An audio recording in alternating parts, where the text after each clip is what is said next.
Hello friends, welcome to my channel. Market analysis की इस episode में आपका स्वागत है। लास्ट डे मैंने बताया था कि निफ्टी वीक है और कहीं ना कहीं मार्केट एक मोमेंट कर चुका है, तो हो सकता है मार्केट यहाँ से थोड़ा सस्टेन करे। तो मैंने बोला था कि या तो जो लेवल्स मैंने दिया उस पर अगर वर्क करता है तो आप ट्रेड लीजिए, अदरवाइज एक दो दिन होल्ड कीजिए, क्योंकि मार्केट थोड़ा यहाँ सस्टेन करेगा। मार्केट बहुत मोमेंट कर चुका है तो मार्केट यहाँ सस्टेन करेगा।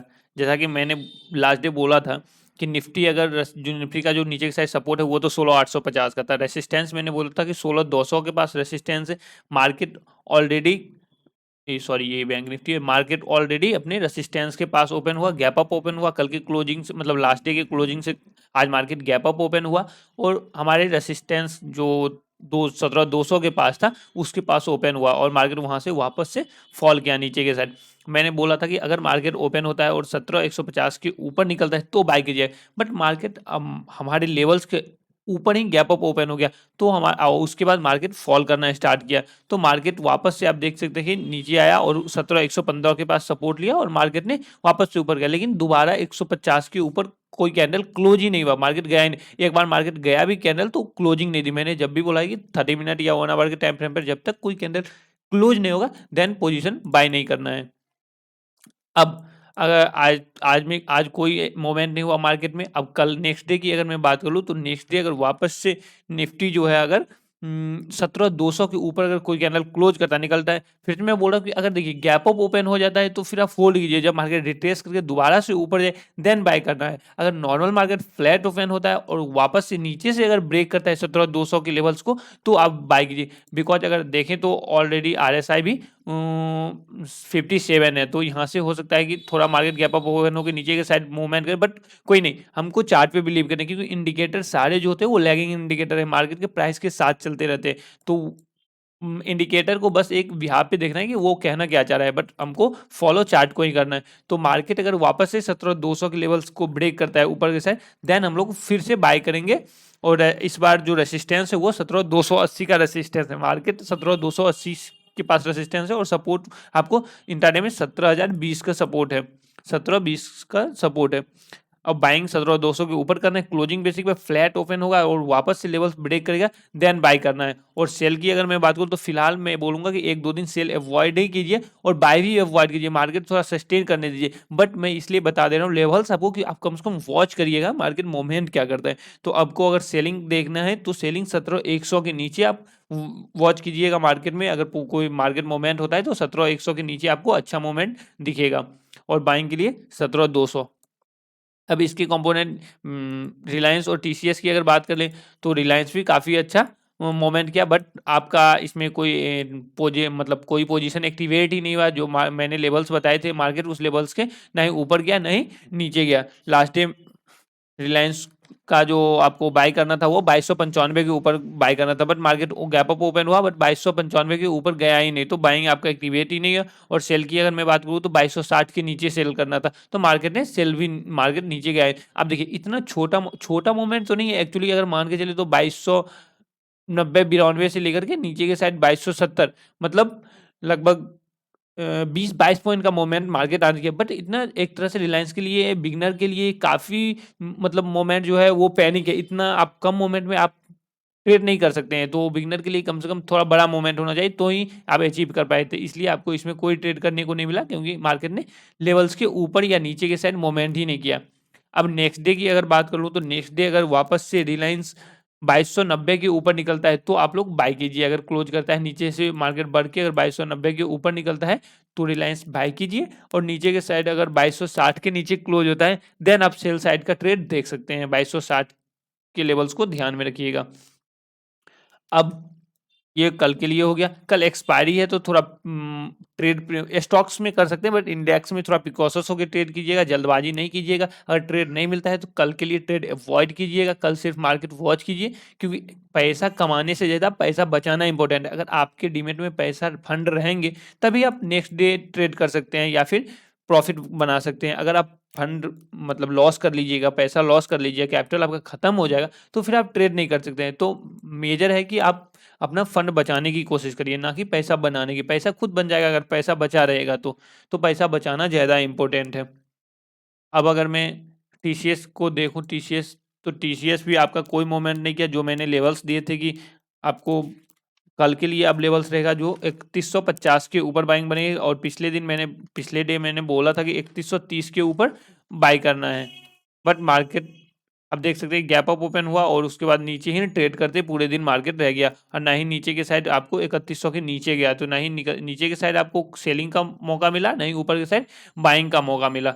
अब अगर नेक्स्ट डे मार्केट वापस से 3150 के ऊपर निकलता है, आप देख सकते हैं इसमें एक ट्रायंगल पैटर्न भी बन रहा है। अब मैं बताऊँ, अभी मैं आपको ट्रायंगल पैटर्न टेक्निकल एनालिसिस में नहीं बताया हूँ तो आपको समझ में नहीं आएंगे, बट फिर भी जिनको अगर देखे होंगे उनको मैं बता दूं, जिनको पता होगा अगर ट्रायंगल पैटर्न के बारे में, तो अगर इसका ब्रेकआउट होता है तो फिर आपको एक अच्छा मोमेंट देखने को मिलेगा। मार्केट में ब्रेक करने के बाद इस पे रिट्रेस करेगा, देन एंट्री लेना है। मान लीजिए मार्केट ब्रेक किया, वापस से रिट्रेस किया, और देन जब मार्केट यहाँ से बढ़ेगा तो यहाँ कहीं एंट्री लेना है आपको। जब मार्केट ब्रेक करके वापस से थोड़ा नीचे आएगा मार्केट, देन बाय करना है, यहाँ कहीं बाय करना है, आपको अच्छा टारगेट देखने को मिलेगा। और नीचे के साइड भी सेम फॉर्मूला होगा, तो वेट करते हैं जो मार्केट में ब्रेकआउट क्या होने वाला है। आप टीसीएस पे भी नजर बना के रख सकते हैं। मैं बाइंग और सेलिंग दोनों का लेवल्स दे दिया हूँ। 3110 के नीचे आप सेल कर सकते हैं, और बाय करना है तो आप 3150 के ऊपर वॉच कीजिए, देखिए मार्केट में बाइंग अगर बनता है तो आप बाय कर सकते हैं। अब अगर बैंक निफ्टी की बात करूँ तो बैंक निफ्टी भी नेक्स्ट लास्ट डे मैंने बैंक निफ्टी के बारे में बोला था कि अगर मार्केट का जो बैंक निफ्टी का सपोर्ट था वो 39,000 का था, और बाइंग लेवल्स मैंने बोले थे कि 40,000 के ऊपर अगर क्लोज होता है तो बाई करना है। मार्केट देख सकते हैं already market gap up open, market काफ़ी बढ़ चुका है। मतलब अगर आरएसआई के अकॉर्डिंग देखें तो मार्केट ये बता रहा है कि मोमेंटम काफ़ी हो चुका है, तो मार्केट यहाँ से एक फॉल कर सकता है। अगर मैं आपको 1 आवर का चार्ट दिखाऊं तो 1 आवर में आप देख सकते हैं यहाँ पे एक कैंडल बनाया है, जी मैं कैंडल बता चुका हूँ सिंगल कैंडल पैटर्न में। ये आपका जो है हैंगिंग मैन कैंडल है। तो अब मार्केट हैंगिंग मैन के अकॉर्डिंग अगर ये हैंगिंग मैन काफ़ी लंबा सेट हुआ है, बहुत अच्छा वर्क करेगा। अगर ये वापस से 39,860 के नीचे अगर क्लोज होता है तो मार्केट में एक अच्छा फॉल देखने को मिलेगा। जो मैंने 40,000 के ऊपर लास्ट डे बोला था बाय करने के लिए, मार्केट ओपन हुआ बट देख सकते हैं वहाँ के बाद नीचे फॉल करना स्टार्ट किया, मार्केट ने दोबारा 40,000 के ऊपर क्लोज ही नहीं किया।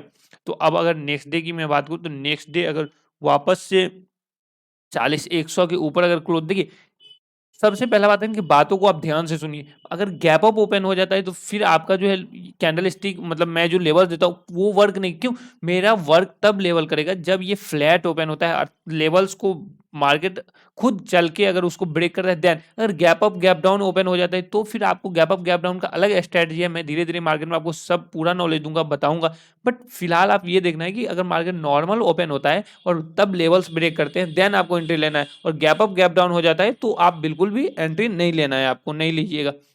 अब अगर नेक्स्ट डे अगर वापस से 40,100 के ऊपर निकलेगा क्लोजिंग बेसिक पे तो आप बाय कीजिएगा, और सेल अगर करना है तो 39,830 के नीचे सेल कर। बट यहाँ से सेलिंग के लिए थोड़ा मतलब प्रिकॉशंस होकर सेल करिएगा ध्यानपूर्वक, क्योंकि मार्केट ये पूरा जो है वो सपोर्ट, जो मार्केट कहीं से अगर मान लीजिए हो सकता है 39,900 के पास से बाउंस बैक ले ले, या फिर 39,780, क्योंकि सपोर्ट जो है इसका 39,650 से लेके 39,750 ये रेंज जो है पूरा सपोर्ट जोन है। तो यहाँ कहीं मार्केट कहीं से भी बाउंस बैक ले सकता है। तो मैंने जो सिंगल कैंडल पैटर्न आपको बता चुका हूँ, चाहे वो हैमर बने या इन्वर्टेड हैमर बने, क्या कहते हैं, अगर इन सब कैंडल में से अगर कोई भी कैंडल बनता है तो आप बाय कर सकते हैं। स्पिनिंग टॉप बने चाहे मारू बाजू बने तो आप बाय कर सकते हैं, बिल्कुल भी बाय करिएगा। अगर यहाँ कहीं 39,650 से 750 के बीच में अगर कोई आवरली या 30 मिनट के टाइम फ्रेम कैंडल पे अगर बनता है कोई पैटर्न तो आप बाय कीजिएगा। अदरवाइज फिलहाल ट्रेड अवॉइड कीजिए, क्योंकि कल एक्सपायरी है, कल के लिए ट्रेड अवॉइड ही कीजिए। एक्सपायरी के दिन कल ट्रेड नहीं करना है, बट लेवल्स को आप ध्यान में रख के वॉच कीजिएगा।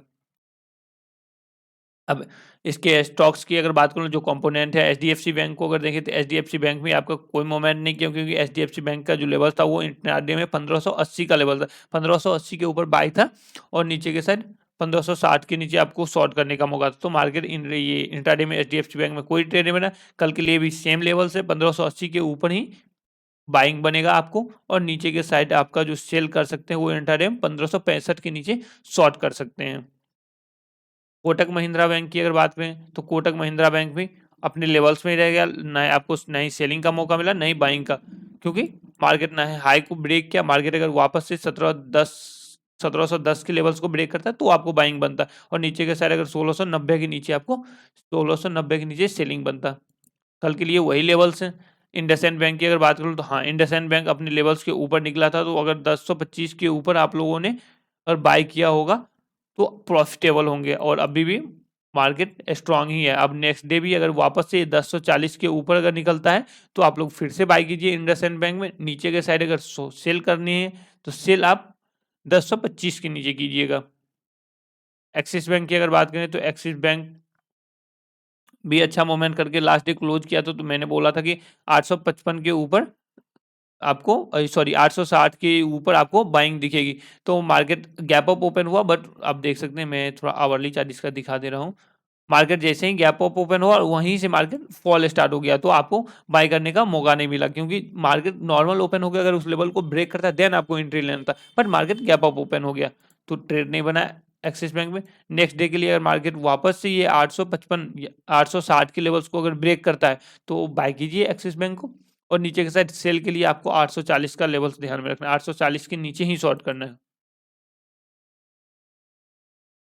आईसीआईसीआई बैंक की बात करूँ तो मैंने बोला था कि 855 के ऊपर आईसीआईसीआई बैंक बाय कीजिए, तो जो लोग बाय किए होंगे वो प्रॉफिट में होंगे। और फिलहाल next day hanging man type candle बना के गया है, तो मार्केट अगर वापस से 860 के ऊपर अगर क्लोज करता है या निकलता है तो बाय कीजिएगा, अदरवाइज यहाँ से हो सकता है मार्केट फॉल करे तो 855 के पे सपोर्ट है, तो मार्केट 854 के नीचे अगर क्लोज होता है तो शॉर्ट कीजिएगा आईसीआईसी बैंक का। ऊपर की साइड में बाइंग बता दिया हूँ 860 के ऊपर अगर, सॉरी 860 61, सॉरी हाँ 860 61 के ऊपर अगर क्लोज करता है तो आप बाई कीजिए। एसबीआई की बात करें तो एसबीआई में कोई मोमेंट नहीं हुआ, मार्केट अपने लेवल्स के ऊपर निकला। जो लोग बाय किए होंगे 825 के ऊपर, मार्केट 827 28 सॉरी 527 तक गया था, तो आपको प्रॉफिट हुआ होगा।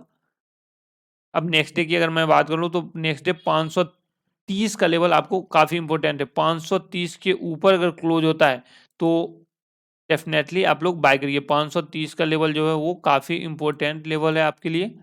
530 के लेवल्स को ध्यान में रखिए, 530 का लेवल काफ़ी इंपॉर्टेंट है। नीचे के साइड अगर मैं बात करूँ तो नीचे के साइड आपको सेल करने के लिए इंट्राडे में आप 520 के नीचे शॉर्ट कर सकते हैं, बट आपका जो सपोर्ट रहेगा वो 515 का सपोर्ट है, काफ़ी इंपॉर्टेंट है।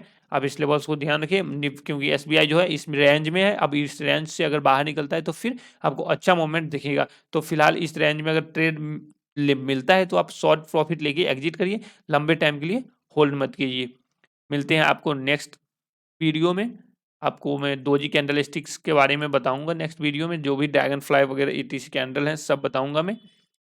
तब तक इस वीडियो को देखिए, समझिए, और ट्रेड करने का लेवल्स आप मार्केट में वॉच कीजिए, जो मार्केट में लेवल्स काम कर रहे हैं या फिर नहीं कर रहे हैं। आपको कोई भी क्वेरी हो तो आप कमेंट करके ज़रूर बताएं। जहां नहीं समझ आ रहा है मैं कोशिश करूंगा कि नेक्स्ट वीडियो से उस चीज़ को, उस टॉपिक को कवर करके आपको अच्छे से बताऊं।